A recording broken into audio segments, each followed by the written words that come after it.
제목, 영적 공격의 중요한 신호들. 하나님께서 당신을 선택하셨을 때만 일어납니다. 당신은 하나님을 더 열심히 찾을수록 인생의 싸움이 더 치열해지는 것처럼 느껴지는지 궁금해 본 적이 있나요? 저도 그런 경험을 했고, 이 어려운 순간들이 영적 공격의 분명한 신호일 수 있다는 것을 깨달았습니다. 이런 일이 일어나는 이유는 저기 하나님께서 당신에게 위대한 목적을 가지고 계시다는 것을 알고 당신을 그 길에서 벗어나게 하려고 하기 때문입니다. 저는 이것을 인식하기 시작했을 때 공격이 실패의 신호가 아니라 오히려 하나님께서 저를 선택하셨다는 확인이라는 것을 이해하게 되었습니다. 적은 누구를 공격하지 않습니다. 그는 특별한 부름을 받은 사람들을 노립니다. 저에게도 그랬고 아마 지금 당신에게도 그럴 것입니다. 극심한 피로와 영적 피곤함. 쉬어도 피곤함이 사라지지 않는 기분을 느껴본 적이 있나요? 저도 그랬습니다. 몸을 넘어서 영혼까지 깊이 피로함이 느껴졌습니다. 이것은 영적 공격의 가장 분명한 신호 중 하나입니다. 적은 우리가 약해지고 싸움을 멈추게 만들고 싶어 합니다. 하지만 저는 그럴 때일수록 하나님 안에서 힘을 찾아야 한다는 것을 배웠습니다. 내가 약할 때 하나님께서 강하게 나타나십니다. 2. 회심, 불안, 당신은 자신의 믿음에 대해 의심하거나 하나님께서 당신에게 주신 목적에 대해 불안함을 느낀 적이 있나요? 저도 그런 적이 있습니다.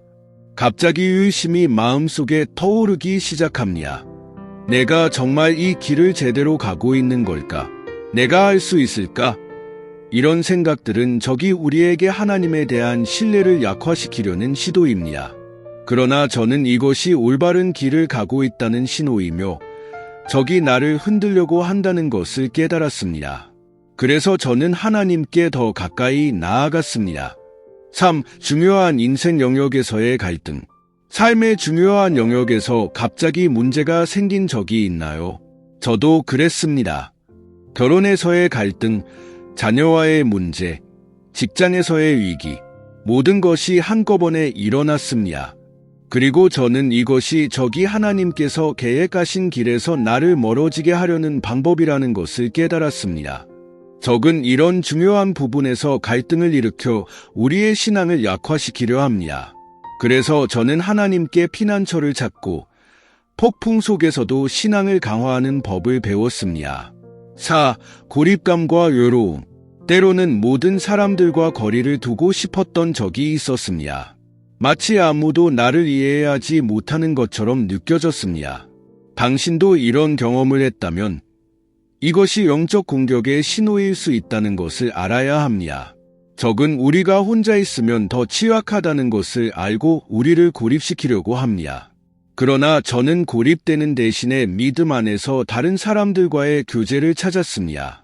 하나님은 우리가 외로울 때도 절대 우리를 떠나지 않으십니다. 그는 항상 우리 곁에 계십니다. 낙담과 희망상실. 깊은 낙담은 제가 여러 번 느꼈던 감정입니다. 마치 부정적인 구름이 나를 감싸서 끝을 볼 수 없게 만드는 것 같았습니다. 그 순간, 적은 우리가 포기하게 만들려고 합니다. 하지만 저는 그때야말로 하나님께서 준비하신 승리가 더 크다는 것을 깨달았습니다. 낙담이 나를 마비시키지 않도록 하고 하나님의 약속에 더욱 매달렸습니다. 6. 영적인 일들에 대한 관심 상실. 하나님의 임재 속에서의 기쁨이 갑자기 사라지는 느낌을 받은 적이 있나요? 저도 그런 적이 있습니다.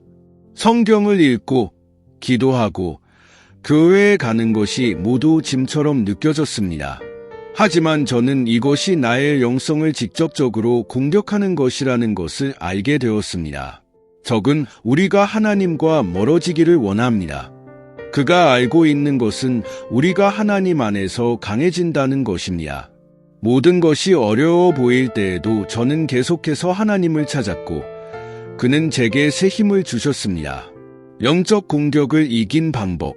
이 영적 전쟁 가운데 있다는 것을 깨달았을 때 저는 하나님의 전신갑주를 입어야 한다는 것을 알았습니다. 에베소서 6시 11분-12에서 우리는 악한 날에 대적하기 위해 하나님의 전신갑주를 입어야 한다고 나와 있습니다. 저는 그렇게 했습니다. 끊임없이 기도했습니다. 기력이 없을 때도 저는 기도 생활을 유지했습니다. 기도가 가장 강력한 무기라는 것을 알았기 때문입니다. 하나님의 말씀을 묵상했습니다. 성경은 저의 검이 되었습니다. 그 말씀을 통해 어려움을 이길 방향과 힘을 찾았습니다. 교제를 유지했습니다. 혼자 있지 않았습니다. 믿음 안에서 형제 자매들의 지지를 찾았고 그것이 저를 얼마나 강하게 했는지 깨달았습니다. 하나님의 약속을 붙잡았습니다. 하나님께서 제 인생에 주신 모든 약속을 기억하고 그분을 신뢰했습니다. 비록 싸움이 클지라도 말입니다. 결론, 오늘날 당신이 이런 영적 공격을 겪고 있다면 하나님께서 당신을 버리셨다고 생각하지 마세요. 그와는 정반대입니다. 이 공격은 하나님께서 당신을 위대한 일을 위해 선택하셨기 때문에 일어나는 것입니다. 포기하지 마세요. 저는 그 공격이 힘들 수 있다는 것을 알지만 하나님께서 당신에게 주신 승리는 더 큽니다. 그분은 모든 것을 주관하시고 당신을 지탱해 주실 힘이 될 것입니다. 마지막 요청, 이 영상이 당신의 마음을 움직였다면 채널을 구독하고 좋아요와 공유를 눌러주세요. 함께 믿음 안에서 성장하고 하나님의 능력으로 영적 전쟁에서 승리합시다.